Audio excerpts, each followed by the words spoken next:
This guy is a wrecking machine, and he's hungry. All of you chumps are gonna bow. I'm gonna show you how great I am.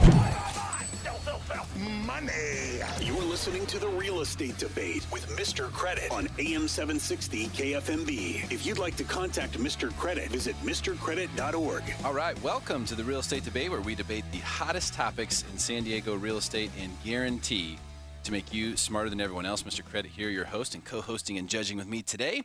My good buddy Sean Cahan is here from Cornerstone Mortgage Group. How you doing, Sean? Doing excellent. How are you doing? Fantastic, man. Great to have you here. I got to tell you, there's a kind of a burning mortgage topic for me that I want to discuss with you. I know you're the guy who would know the answer to this.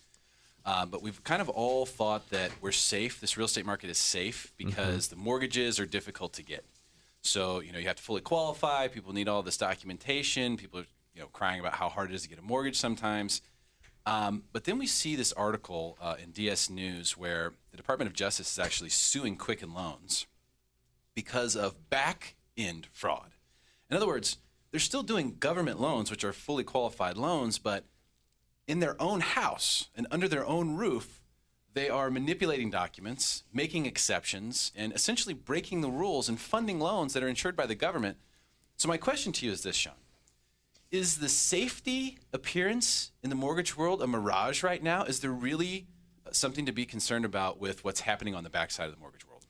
I don't really think that we need to be worried about it. I think that there's always going to be fraud in any type of financing, to a certain extent. But I think that, yes, all it's really doing is making it more difficult to get loans and more compliance, that are going to be happening to overcome these other obstacles of fraud. But I mean, on average right now, they say 65% of all mortgages that are funded have fraud in the file, and it can come from the consumer all the way down through the bank. 65%? 65%. Okay, so then I would venture to say that it probably is some sort of, at least a little bit of a mirage to feel safe because people are fully qualifying when we may not know what's going on behind closed doors.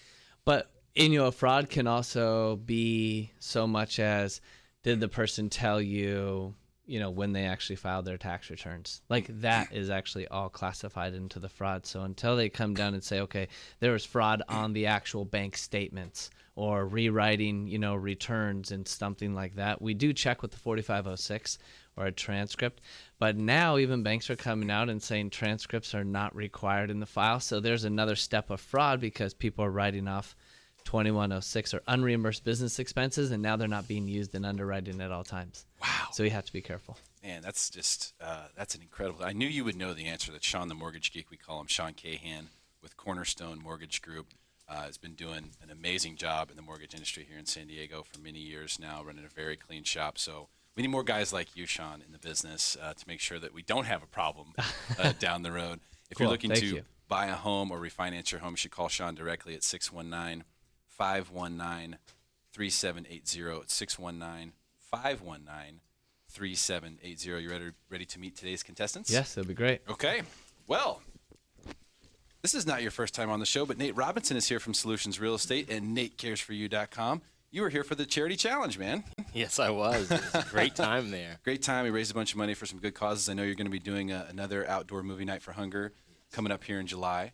Right? I am super excited what we're doing for the food bank. We're trying to get to our goal. We want to get 50,000 pounds of food into the food bank by December 31st. So we got a couple of events coming this year, and our first one's going to be in July, and we're going to be doing it right there in Carlsbad. Cool. So as soon as you get details, please let us know. We'll talk about it on the show and make sure we get as many people there as we can for you. Absolutely. All right. Thanks for being here today, Nate. First timer on the program today, the only first timer in the studio, Brian Daly is here with REIG. The rookie. Yeah. REIGrenovations.com is the website. How you doing, Brian? I'm doing well, Derek. Thanks for having me. Now, you're not a rookie to radio, just on this show. This show, yeah, still intimidated.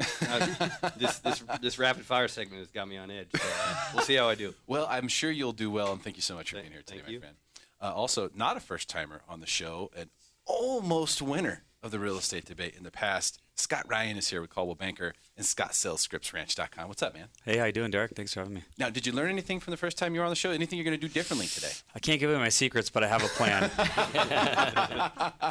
He's got a plan. All right, I had a feeling you might. He came in today. I could just see he's got the eye of the tiger, if you will. Thanks for being here today, Scott. Really appreciate your time, my friend. Yep. Melissa Zavala is back, the champ. She's actually won this show before. She's got a trophy on her mantelpiece, looking for number 2. And if you do win today, you'll become one of only 8 people who've won the show more than one time. Wow, I'm hoping to do that then. How does that sound, Melissa? That sounds awesome. Melissa's with Broadpoint Properties and BroadpointProperties.com in Escondido. If you've been looking for homes in Escondido, you've probably seen the name up there. Melissa, now, you actually were a participant in the very first real estate debate. Things have changed quite a bit since then. Oh, yes, lots more rules. Lots more rules, more cameras and all that stuff. So we've evolved quite a bit. We appreciate you being a part of it. Thank you. Thanks again for having me. Absolutely. Great to have you here. Let's get things kicked off with Rapid Fire. Let's go around the table for Rapid Fire. I'm going to give you to the count of 10 to get your ugly, yellow, no good keister off my property before I pump your guts full of lead. Keep it short and keep it on point. 1, 2, 10.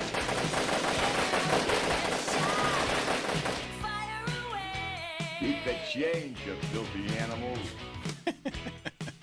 All right, today's rapid fire topic we'll be starting with Nate Robinson is reasons why someone should or should not want to become a landlord. Nate. My opinion is really people should not want to become a landlord because of the nightmares that come up with unreliable tenants. And I think that, they can cause some serious damage to these homes. And I'm working through some of them right now as we speak. So. Okay. He doesn't like the risk. Brian. Well, I'm a huge proponent of people owning rental properties, but Okay. I'm gonna go the other way on my first time around and start with the they should not become a landlord if they're uneducated. If they don't know their stuff and just relying on a broker or someone else in the business that does, I think that's dangerous. So if you're just hiring a property management firm and you want to be completely hands off, you think someone shouldn't do that? I think if you're going to buy a house, you should know what you're getting into. You can hire a property management firm, but just know what you're getting into. Okay, great stuff. Scott Ryan. I'll start with the reasons of why not to become a landlord. I think the biggest one is, there's some serious bad California governmental policies in place that are heavily in favor of the tenant in California. And what that leads to is the professional parasitic tenant that if they don't want to pay their rent or they want to leech onto you and they want to stay there, at times you're going to be in trouble if you don't have excess cash flow. Even in the state of Colorado, for example, you've got 3 days. If you don't pay your rent, the sheriff's at your doorstep getting you out. We need tougher laws here in California. Okay, bonus points. Very, very, very good point from Scott Ryan. Melissa Zavala. You should become a landlord if you want to get someone else to pay off your investments that you could use for retirement. That's also a very good point. Nate Robinson. Okay, I'm going to go back. I'm still going to say no because most landlords lack the resources to actually uphold their properties.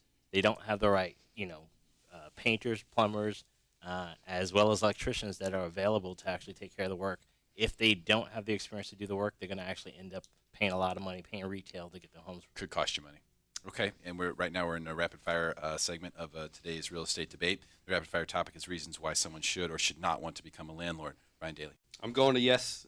You should be a landlord, especially if you have money in the bank or lots of money in stocks and bonds. You got to diversify that portfolio. Diversify the portfolio. Scott Ryan. I'll give you a great reason to become a landlord. It's probably the number one reason is a passive income during the retirement years. If you really think about the wealthiest people in this country own lots of property. They're typically paid off by the time they're retired, and they're just sitting back collecting a check.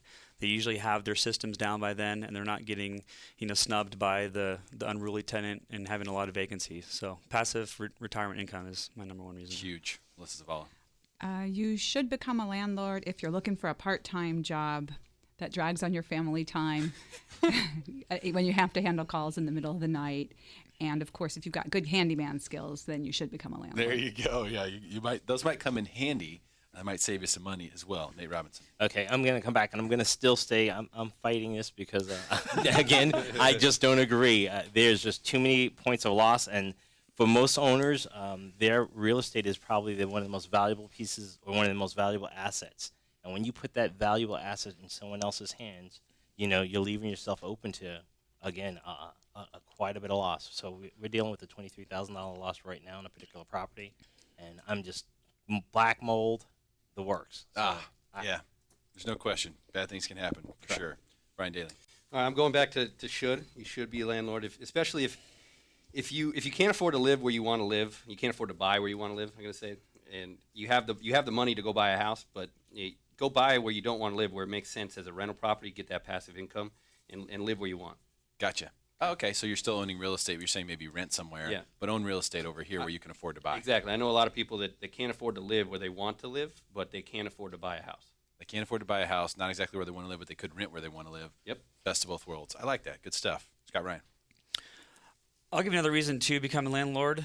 Just don't do it in California. Go do it in Texas, for example, right? Good idea. Where the markets aren't so volatile. Prices aren't going up too high. They're not going down, but it's affordable. So that's a safe investment to me when you go to places like Austin and those kind of areas where, the real estate markets can go up slowly over time. You're getting the rent paid off, and you don't have the volatility that we have in California. Okay. Yeah, no question. Melissa Zavala. If you can't handle people parking on your grass, then you should not be a landlord. Undoubtedly will happen. All right, great opening rapid fire segment. Coming up, we'll check in with our judge, Sean Cahan, see what the scores are. And it'll be time for hot or not so hot. So find out whether your market is on fire or ice cold. When we come back, we'll make you smarter than everyone else. Stick around. Welcome back to Talking Money with Mr. C on AM 760 KFMB. All right, welcome back to the Real Estate Debate, making you smarter than everyone else. Co-hosting and judging today's show, Sean Cahan with Cornerstone Mortgage Group, is Sean. Tell us where the scores are at here through one segment. Debate. Scott's in first place with 4 points, and then we have a tie for second between Melissa and Nate, and third place is Brian. Oh, man. How many points do Melissa and Nate have? 3. 3, and Brian has 2. 2? Okay, so Scott Ryan out to an early lead, got some bonus points with some great information. Yes, he did. It's time to head into hot or not so hot. Time now for hot or not so hot. So hot right now. Let's find out if your neighborhood is heating up It's hot. or if your district is on the decline. I am completely miserable, San Diego. Well, see, I don't know if there's any markets like that at this particular time, but we will find out right now as we're starting the hot or not so hot segment where each contestant will tell us about a specific micro market area in San Diego that they believe is either hot or not so hot. And then, of course, tell us why. Brian Daly, we're starting with you. All right, thanks. Well, so my business, we go countywide, and we take snapshots of each individual submarket as we go when we're buying properties and when we're selling properties. So it's a little bit. I don't have the length of experience in one particular submarket to go off of, but I'm gonna go with tie it into the listing that I'm gonna present a little bit later. I'm gonna do South Park. I'm gonna call this the hot market. Okay. And reason being is as of at this time last year, they had 11 pending sales in that 92102 zip code, and 45 active homes on the market. Now, come to this point this year, we've got 30 pending sales at this time in March of 2015, and only 21 active homes for sale, down to a 1.4 months of supply in that market. And I think it's posed to do very, very well over this summer. We have this listing there, and we've been monitoring the listing prices over the last several months as we've gotten ready to list it, and we've seen price per square foot and prices in general just absolutely skyrocket over the last couple months. And, in South Park. Huh. So you think that's based on inventory? Is that what you said? I think it's totally based on inventory. And it's a hot market in general. It's trendy. And sometimes, on the long term, some of those trendy markets I don't think are the best for value appreciation or for long-term value appreciation because they go up and down quite a bit. But I think for right now, for the short term, for the next, through summer, I'm seeing a lot of appreciation there. Okay. Values go up. All right. Brian Daly says South Park is on fire. Scott Ryan, hot or not so hot? All right, in my business, I'm kind of back and forth between the coast and Scripps Ranch where I live. So I've been working the Carmel Mountain Ranch area, which is red hot. I've listed 3 homes on the same street, had the same plan each time, great marketing, broker caravan, 1 open house, reviewed anywhere between 4 to 8 offers on each of the properties, all within the first week. And I wish I had 15 more homes just like the ones I've had to sell, because I would sell every single one of them. It's been that I couldn't believe the demand. So it's that Tapestry development. I think with all the new Nordstrom Rack and Saks off 5th up there, that whole Carmel Mountain Ranch Center. I love Scripps Ranch. They don't have the amenities that Carmel Mountain Ranch does, I tell you. The convenience of that area is really great. So that's a red hot market. I'm going to tend to disagree with Brian's statement about that to me, the North Park, those trendy areas, Normal Heights, those areas. I was shown a buyer just last week or week and a half ago, and I couldn't believe what 600,000 got. You got 800, 900 square feet for these little tiny bungalows. So in my opinion, at 600,000, at that kind of price per foot, in those kind of areas where the surrounding areas might be not be so nice in the future, it's going to take a lot to get me to buy there. So I think that's an area you need to be very wary about. Too hot, you think? Oh yeah. Good if you're a home seller. Yeah. But maybe if you're a home buyer. Because when the trend dies and the market goes down, those urban areas are the first ones to decline. Yeah, and we've seen some pretty, hefty declines in the past in situations like that. But as of right now, based on the stats, they're hot, but maybe too hot for buyers, perfectly hot for home sellers. What do you The think? buyer I had there, he's getting out of there. We're going to look at houses in Claremont and closer to the coast, more square footage, more space, so. Closer to the water. Yeah, no, totally get it. Melissa Zavala, hot or not so hot? I've got a market that would be hot opportunity for investors, but is not so hot for sellers and not so hot for first-time buyers. And that's the condo market in general, but specifically in Escondido. A lot of the condos over there don't have any FHA approval, so first-time home buyers can't get in. And of course, with FHA, those complexes, there's a lot of issues where they have to go through. For first-time home buyers, they've got to look at the HOA. Finances and all the stuff related to the HOA, CCNRs, occupancy ratios, the quality of the project, then if it's got nightly or vacation. So those first-time home buyers that would want to get into the market at the low end and the 100, 200, 250,000, even 300,000 and get one of these condos wouldn't be able to. And then there's issues even with conventional home buyers for those condos, which is like the most affordable way to get into the market, where they can't get in if there's litigation on the complex. Structural litigation on the complex. So it's a hot opportunity for investors because a lot of these things are great for cash buyers, but not so hot for sellers because their buyer pool is lower, and not so hot for first-time home buyers. So the condo market in Escondido. Yes. So financing issues and just basic inability for normal people to buy those has caused prices to go down. Normal people. Well, not investors. Yes. Sorry. There's investors and normal people. Didn't you know, Melissa? Yeah, so when you said hot, I was thinking, what does hot mean? But this is a hot opportunity for a certain kind of buyer, but not so hot for a traditional first-time home buyer or someone that wants to get in and live there, resident. And it's not hot for sellers, just for the reason I already expressed. They really got a much smaller opportunity or buyer pool that's going to be looking at their units. Yeah, and I would classify that. I would call that a not-so-hot market where there's opportunity. So Sean Cahan has a question. Are rents good? What do you mean by you mean are the rents low? Yeah, are the rents still good? Is even the though it's hard return to on buy? investment? Yeah. Well, you can get such a good deal that the ROI would be there. Okay. All right. I think that's what he's looking for. This guy pulls the trigger all the time on stuff like that. Just FYI, if you have any in mind. Nate Robinson.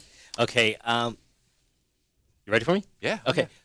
It's sizzling. We don't want it to say hot. I want to say sizzling. And the micro area that I'm talking about is Bressi Ranch. Bressi Ranch. Bressi Ranch in Carlsbad. Love it, love it, love it. Average days on market right now, 14. Okay. Price point, $1.1 million. Our absorption rate used to be 3.83 for the last 12 months. The last 6 months, it's at 4.4. So the absorption rate is just continuing to decline, and there's only 11 units right now available on the market. Have 7 pending. Bressi Ranch is the place to be if you want to sell. It's the place to be if you want to buy and you want to move in. It's close to Alga Norte Park. It's close to the beach. It's close to shopping. It's just the place that most people want to go. So it's sizzling. $1.1 million average rate? $1.1 million average. In Carlsbad, and it's that hot. It's hot. Sizzling. It's not hot. It's sizzling. It's sizzling hot. Correction. So are people getting more than list price? Yeah. Well, for the most part, it looks like these homes are selling about 101. So like just about 1% higher, and we've been up 8% in the last year. So I just love this market. I love the timetable, and it's a great place to be. And I live really close by. I can't afford to live there right now, but it's a great place to to have a family grow. I'm sure Sean can help you find $1 million. That's what he does. Well, this is awesome because I actually have a chance to talk about what I consider to be a really opportunistic market, which is not so hot of a market if you're a seller, but it's really opportunistic for buyers, and that's downtown. This is the one market that I've been scoping for years. I've been paying very close attention to this market, and where there are certain places that were on the edge of downtown that are now in the middle of downtown, like East Village, the west part of East Village near the ballpark area. This part of downtown used to be the very edge. In other words, you're 1 block away from a row of homeless people, okay? Now you're many, many, many blocks away. That's all been pushed out much further. There's huge developments going out in the East Village area, but prices in that area have gone down in some buildings, which makes no sense. Some of these buildings are in pristine condition. There's no litigation in them, like M2I, for example. You can get on the 7th floor in M2I, and we're talking 17-foot ceilings, for hundreds of thousands of dollars less than at the peak of the market. So where other areas of San Diego are kind of near the old peak of the market, certain buildings in downtown, Park Terrace is one of them as well, right across the street from Petco Park, where you're seeing the same prices for square footage as we have for the past 3-4 years. So that there's a ton of opportunity in downtown. I know a lot of people still think downtown is what it used to be. It's not. It's totally different than if you haven't been down there in 3 or 4 years, which some people say to me when I talk about downtown. It's completely changed, totally changed. In fact, if you haven't even been to Petco Park this year, that's completely changed. The whole dynamic of what happens for baseball games has changed. It's not your old Padres. And I think one of these years, the Padres are going to go, they're going to make a run. They may not win the World Series, but they're going to make a run. And when that happens, it would be an awesome trigger, an opportunity to sell for a big profit. If you're an investor and buying one of those properties to rent out, or if you just want to buy a little second home to scoot down there for the weekends, I think it's something that a lot of people should look at that aren't right now, and that's the reason why the opportunity is there. All right. Anybody want to disagree in 30 seconds? All right, coming up, it will be time for Agree or Disagree. Rightfully so, right here on the Real Estate Debate. We'll continue to make you smarter than everyone else. Stick around. Welcome back to the Real Estate Debate with Mr. Credit on AM 760 KFMB. All right. Welcome back. Thank you for hanging out with us on your Sunday afternoon. Mr. Credit here. You're listening to the Real Estate Debate. Sean Cahan is judging today with Cornerstone Mortgage Group. Sean, how many points did I get in the last segment? Just curious. 9. How do the scores look so far? We're halfway through the debate. Well, you're in first place. Awesome. 9. Cool. No, I'm just joking. So we actually have a tie. Nate Robinson came up in that second round. So we have a tie between Scott and Nate with 8 points apiece. Okay. Melissa, you have 6, and Brian, you got 5. Okay. So we have Nate Robinson with 8 points, Scott Ryan with 8 points, Brian Daly with 5 points, Melissa Zavala with 6 points. Correct. Yep, that's okay. it. Great stuff. We're heading into Agree or Disagree. Time now for Agree or Disagree. Can't we just settle this over a pint? Agree Yes! Yes! or Disagree. To call you stupid would be an insult to stupid people. Let's get it on! All right, Scott Ryan, we're going with you. Today's Agree or Disagree statement is, quote, and this was inspired by a story in UT San Diego where they're talking about rising rents. Quote, rising rent is not enough to keep the real estate market going up. We need to see real progress in the local economy to sustain current prices. Agree or disagree?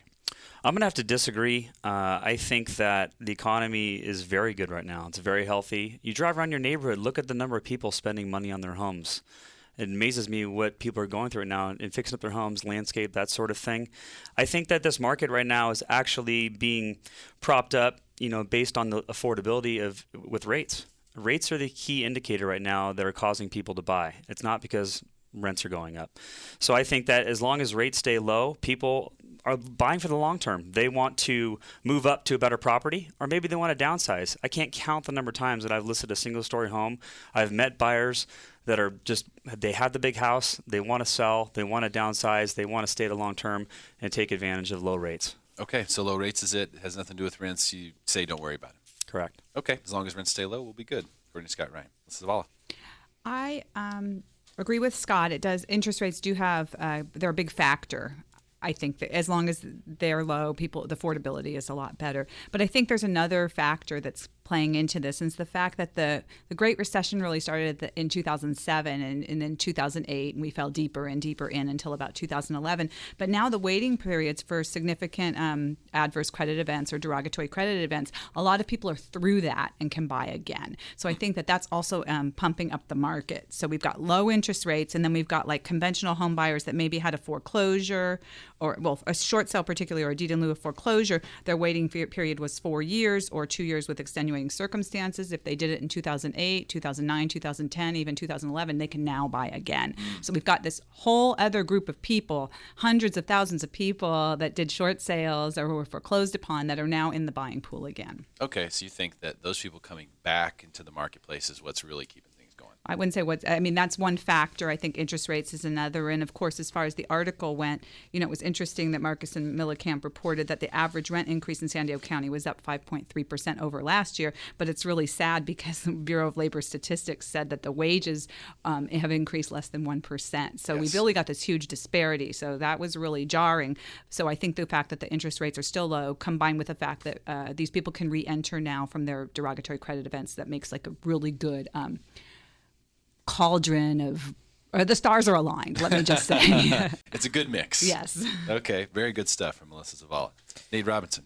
Yes, I'm going to have to tap onto what Melissa said, because I agree that, it's not just the rents that's actually sustaining this market. It's a lot of other factors. Interest rates are really important. The boomerang buyer is extremely important, because that's exactly who we have coming back to the market. Really? And yes, so we had enough time for them to actually go through the things that they need to, get through the derogatory credit, get through the foreclosures. Foreclosures are totally down as far as I can see, and Inman News is actually supporting that, as well as some of the other resources that we're using personally to actually track market. And, we do like to help a lot of distressed homeowners. But that has gone way down. So we do have a lot of boomerang buyers that are back to the market, and that's helping out. Interest rates remaining low is the most important factor. Never has money been so cheap, and right now it's being sustained. We're under 4%. Yeah. It's just a lot of people don't even realize it. Rates are just insane. Years ago, 8% was like great. It's like, I got an 8% loan. No, it's under 4%. So that's what's really sustaining this market at this point in time. Okay, all right, makes sense. Brian Daly. So I'm gonna agree as well. I'm gonna piggyback off what everyone else said. The rates are the biggest thing of what's sustaining the market right now. But I do think that's temporary, and we all know it's coming. Eventually, the rates are going to go up again, and the biggest thing for us here locally is it was touched on, but I don't think it was given enough clout. It's the wage growth. We've seen more jobs over the last 6 months, but a lot of those have been lower income jobs. A lot of retail, a lot of restaurant jobs. We need to see a more consistent growth in higher paying jobs. We started seeing that a couple months ago when the actual numbers of construction labor picked up, and those are higher paying jobs. So we started to see a little bit of wage growth last month from the numbers, the employment numbers from San Diego locally. We need that to continue for a long period of time to help us get through what right now is holding us up is those interest rates, but that is only temporary. And when those rates go up, the market will feel that effect. So okay, all right. So I'm going to go off the script for a second here and throw kind of another follow-up topic into the pool here. So everyone seems to think that interest rates are very important to sustaining demand and prices. But if we go back and we look historically, every time interest rates have gone up, we actually haven't seen prices go down. We've seen prices actually continue to go up because rising interest rates also is a result of good things happening in the economy. So interest rates don't just go up because it's time for interest rates to go up, right? Interest rates go up because people decide it's time to raise interest rates. It's safe to raise interest rates because things are so good. So if we see interest rates go higher, it should signal there's really good things happening in the economy. We haven't seen that yet. We talked about it, but they haven't actually done it, right? So the point of what the statement I was trying to make here is that rising rents was kind of the last straw that you were looking at when you look at the reasons why the market's been so strong. You keep trying to look for these reasons, like where are all these buyers coming from? Where's all this cash coming from? How are people still paying over list price and stuff like that? Like even in the $1.1 million market you mentioned earlier in Carlsbad, right? They're getting 101% on list price right now. And so you look at stuff like that, and high rents has definitely got to be a part of it. But so the local economy, Melissa, as you mentioned, we have seen a serious divergence in home prices and average household income. At some point, that's got to be the real issue. Maybe it's not yet, but if you look at other markets that have seen this type of growth and sustained it over long periods of time, San Francisco, New York, et cetera, you've seen that their economies, the average salaries in those areas have gone up to be able to support it. Does anyone have anything to say to that? I absolutely, again, I agree on the wage part. Going to the historical stuff, and you might actually be able to answer this question, but when is the last time the rates have been this low for this long? Like, do we have any historical data to go off of that we can say, hey, this is like this last time when rates started going up, it didn't affect values? Not really, but we have instances in which rates have gone up and down. Rates have gone up and down forever. And if you just look at the times in which they've gone up, it hasn't really caused prices to go down, home prices to go down. Last summer, it did. When we had that 1% price increase in that was in like a week. But it affected us for, I think, 4 months. I think we saw the effect of that from July, August, September, and November. We saw, I saw it across the board where the activity fell off. I'll share just some of my personal experiences recently with buyers, because I'm working with a couple of buyers right now that are renting, and they're looking at, what, I can continue to rent, but there's no investment. I have no tax write-off. My income is going up. So in some ways, they're feeling almost forced to buy. Now, is the timing right? It could not. No one has a crystal ball. But they know that if they don't buy, they're going to continue to pay more and more in taxes and not have those write-offs. So there's other reasons, other than just rates or, the reasons you gave for rents going up, because these renters, their mortgage is going to be far higher than their current rent. So in my opinion, I think a tax write-off is another reason why buyers could be getting into the market now. Agreed. So to your point, I think that wages are important, but your example was like San Francisco or Silicon Valley, and I think we really need to look at the average wages in San Diego County, and also historically, what was the disparity between the wage and the rent increase? We have a pretty significant disparity right now. I don't know in those previous periods that you cited what the wages look like. Our jobless rate right now nationally is like 5.9%, but that's because so many people are out of the market because of what's happened, and then they aged out, and now they're on Social Security, that I think there's a lot of... I'm not sure I totally agree with you. I can tell you specifically, in 2013, we had about a 10% increase in real estate values, and we had about a 10% decrease in the household income. So it went from about $55,000 to $50,000 as the average household income. So that was what I was referring to, the divergence of what's happening with regard to that. So there's just so many factors to analyze in order to... But it's really an interesting conversation. It is. Sean, did you have something you want to say? You want to jump in here? Yeah, so kind of going back to the 2013 when the actual interest rates went up 1%. It was more like a 7/8 increase in between July and the beginning of August. But if you'll actually take a look, did it actually go down in value, the prices? Not typically. What was happening was it stopped all of the 17, 25, 40 offers on a home going $20,000, $40,000, $50,000 over list price. It actually just came to a halt of, hey, this is actually going crazy right now, and they're actually increasing too much. I heard in some points it was like a 24% increase in some areas within, March to July. Correct. Okay, so it was not so much of a decrease. So is the increase in interest rates really going to decrease the values? Not really sure. That's the thing that is kind of there. We'll certainly debate that more than once on this program. That is the $1 million question here in San Diego real estate. All right, coming up, it's time for listing of the week. Stick around so you can find out the hottest properties for sale here in San Diego. We'll continue to make you smarter than everyone else right here on the Real Estate Debate, AM 760 KFMB. Welcome back to the Real Estate Debate with Mr. Credit on AM 760 KFMB.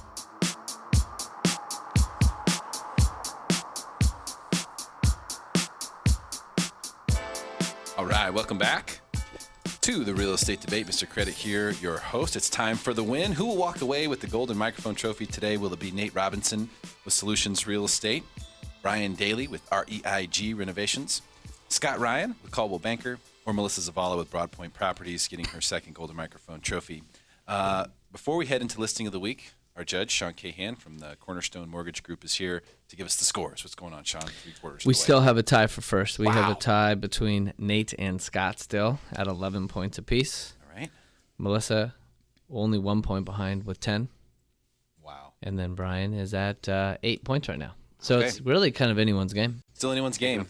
Yeah, going into the listing of the week. He's challenging the scores. You're challenging the score. Not a good idea. You're tied for the lead, right? Okay, Hang in there. I'm not challenging this. Is there rookie hazing going on? Here we go. We're gonna get you. All right, it's time for listing of the week. Time now for the listing of the week. Oh my God, look at this, you guys. I'm gonna start the bidding for this $8 billion.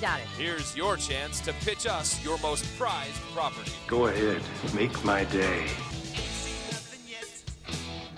All right, Melissa Zavala, you will be up first. Pitch us your favorite listing, make us smarter. And, of course, in this segment, there's a total of 10 points for judging, so anything can happen. It's anyone's game. Okay, so I'm going to tell you about a listing that Broadpoint Properties has coming on the market in just a few weeks. And it is a Queen Anne Victorian in Vista with partial ocean views. And I kid you not, I've heard all of these people say anywhere on the 15 freeway, I can see the ocean from my house. And I'm saying that can't be possible. And then I went to this home in Vista, which is about 12 miles as the crow flies from the ocean, or maybe a little bit less, about 8.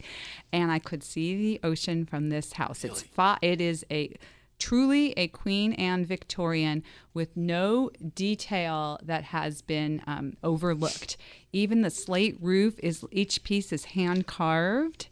And it is 5,000 square feet on over an acre of flat with mountain views on one side and, of course, westerly views to the ocean. And it has a pool and a jacuzzi. And each of the bedrooms has a balcony that looks out on the backyard. And the master bedroom has a Victorian outdoor sleeping room because I guess in Victorian times it was so warm that people might want to sleep in this like enclosed area that's partially enclosed, kind of like what we would call now a Florida room. It has original Victorian furniture, even lighting that has been rewired to be electric. That was originally oil lamps and things. And it has a veranda, which is about 1,200 square feet. And it is just absolutely gorgeous, perfect for entertaining. The kitchen looks like it's from the Victorian period, but it has 2 ovens that have been redone, so they look old-fashioned, but they're just, Jenner stove, typical kitchen, but it's all kind of Victorian looking, but everything is within the period. It is just very, very unique. The original owner was a builder. He laid all the brickwork in a herringbone pattern on the driveway and all around, and just really a special property. Wow. So I invite anyone that's listening to come out and check it out when it goes on the market. Yeah. Well, first of all, how would do you have a price point for this Sure. property yet? It's going to be listed at $1.4 million. 1.4. That is a smoking deal. And we are going to have several open houses there. And the address is 1779 Elevado, in Vista. Okay. And if someone wants to find out more, I'm sure they can go to broadpointproperties.com. Right. Right now, again, I said it's not going to be on the market for a week or so. They should call us at 760-839-3838. Wow, that sounds awesome. Nate, you got to follow up that with your listing here, buddy. Okay. Well, listen, I got one that's super hot, and I'm so excited for it. So, listen, no HOA. Excuse me. No Melrose. Very low HOA. 3-bedroom, 2-bath townhome in San Marcos. Close to Cal State San Marcos. Very close to Restaurant Row. If you want to go out and enjoy yourself at night, go to Restaurant Row. We got plenty of food, plenty of restaurants, plenty of nightlife. And it's right next to the 78 highway. So this is a great unit, 3-bedroom, 2-bath, completely remodeled. And I personally oversaw all the contractors getting the work done. So I got to tell you, the craftsmanship on this home is awesome. Brand new kitchen with the what is it? The shaker close cabinets, so that you got that soft close on the drawers, granite countertops. The house. I always like the soft close on the drawers. It's just soft. It makes you feel like it's expensive, and it's super affordable. So if you're spending right now more than $1,800 on rent, this is the place that you need to be in, because for 20% down on this home, you're going to be in this house for about $1,600. And you're gonna really. What is the listing price? Listing price is $369,900. $369,900 for the 3-bed, 2-bath townhome in San Marcos, just redone. Completely redone. You oversaw it. Oversaw it. Every single paint stroke. That's a really good deal, man. It's a great deal. So it's gonna be gone. It goes on the market tomorrow. Wow. So if you want to jump onto this property, you can give me a call. Okay. It's not gonna be. I'm gonna give you my direct cell phone. Okay. Please. 760-566-7600. One more time. 760-566-7600. That's an awesome listing. Great stuff. Ryan Daly, you're up. All right. So going back to South Park, it's my hot market.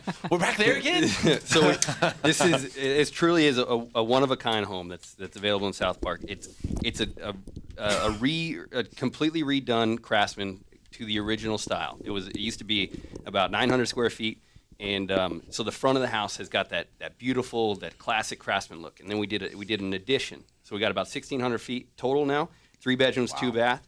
On a canyon lot. You never find these homes on a canyon lot. You never find them redone. It's a beautiful canyon lot. The front of the house is what we're calling this contemporary Mary's Craftsman. So I even got flyers. I got flyers for everybody. Nice. So contemporary Mary's Craftsman. So you walk in the house and you get that beautiful Craftsman feel with the trim and all those extra touches that you used to get on those Craftsman homes. You walk through the home and then you get this brand new contemporary feel with vaulted ceilings, beautiful windows. Open it up to the canyon view behind you. You got your own personal canyon view access with hiking trails. I'm sorry. What? You're laughing at me. Oh, no, I'm not laughing at you. It's my fault. You said something earlier. I almost made a comment that would have been funny, but a little inappropriate. Keep going, please. Should have said it. Humor sells. So anyway, truly one of a kind. It's you don't find these homes on the canyons available very often. It's listed for $839.9, and it's $839.9. You got 1,600 square feet. Yep. Which you don't see that very often in that area. Yep. As we were saying earlier, like it's kind of common to be under 1,000 square feet in that South Park area. Absolutely. So 1,600 square feet, you're just not going to see the $839. How would someone get a hold of you to see this property? You can give my personal cell a call as well, 619-888-4376. One more time. 619-888-4376. Good stuff. Sorry if I messed with you there on that one. So I promise it won't happen again. Yeah. Scott Ryan, you're up. Well, Derek, I couldn't believe the timing of this property pitch because I was inputting this property before I got here in the MLS. It's not quite there, but it will be in later today. I'll just say this. Coastal, cottage, lifestyle, Bird Rock. There are not enough adjectives to describe how wonderful this newly constructed home is. It was designed by San Diego Home and Gardens winner of the Home of the Year with EOS Architecture and expert builder Pelican Development, who I work with. We purchased this property last year and tore it down to the framing and have rebuilt such an amazing, beautiful home. Right when you walk in, gorgeous hickory floors, big open living room with high ceilings, 6 skylights. The abundance of natural light that pours in this property is unbelievable. It's Cape Cod in style. It looks like it was plucked right out of upstate New York and planted right in Bird Rock. And the beauty of it is it's right adjacent to Bird Rock Elementary. You can literally watch your child walk home from their classroom into the front door just from your master ocean view deck. So it's incredible. It's currently 4 bedrooms, 3 baths, 2,350 square feet. When you go upstairs, there's a master, another bedroom. The kitchen is amazing. Downstairs, there's a 48-inch Wolf Range, 42-inch Sub-Zero. We put washer and dryer in, which a lot of builders don't do. The Carrera Marble Island is a spectacle. It's unbelievable. So you go upstairs. What's really unique about this property is there's a lot of indoor-outdoor living. You know, with these smaller homes that you build, you got to create some outdoor space. There's 2 covered verandas. The front porch out front, we have 2 Adirondack chairs sitting out there. You can see people going by, people walking their kids to school. It's a great social home, great for entertaining. And please call me. It's a great opportunity. The price is $2,799. Oh wow. To $2.99. And it's going to be the talk of the town. Yeah. So please come on by. You can reach me on my cell phone if you want a private showing, 858-349-8272. One more time with the phone number, Scott. 858-349-8272. Okay. Wow. Fantastic. New construction in Bird Rock. That's great. Look at that. That's crazy. Wow. What a property. What listings we had on this week's listing of the week. Okay, I want to take a moment to think of our guests while our judge, Sean Cahan, adds up the final tally and we announce our winner today. Nate Robinson from Solutions Real Estate, thank you for being here, sir. Really appreciate your time. Brian Daly from REIG Renovations. Hope I didn't mess with you too much there. Scott Ryan. Rookie hazing again. From Caldwell Banker and ScottStillScriptsRanch.com. Thank you so much for being here, Scott. You did great as usual. Melissa Zavala, it's great to see you again. Thank you for being here. Thanks. From BroadPointProperties.com. Sean? It's time to announce the winner. Can I get a shameless plug? Shameless plug? Shameless plug. Quickly. Outdoor Movie Night for Hunger is coming in July. I need you guys to come out and support us. It's going to be really helping the San Diego Food Bank. 96 cents for every dollar raised goes towards food. So I really want the community to help support us. So Google it. Google it. Just right. OutdoorMovieNightForHunger.com, and you'll find me, and you'll see this year's announcements coming up. Awesome. Thanks, Nate. All right, Sean. Who is the winner? Oh, Scott Ryan. Scott Ryan. Yay. You win. Your first golden microphone trophy. Congratulations to you, my friend. Everyone stick around for Talking Money with Mr. C coming up right here on AM 760 KFMB.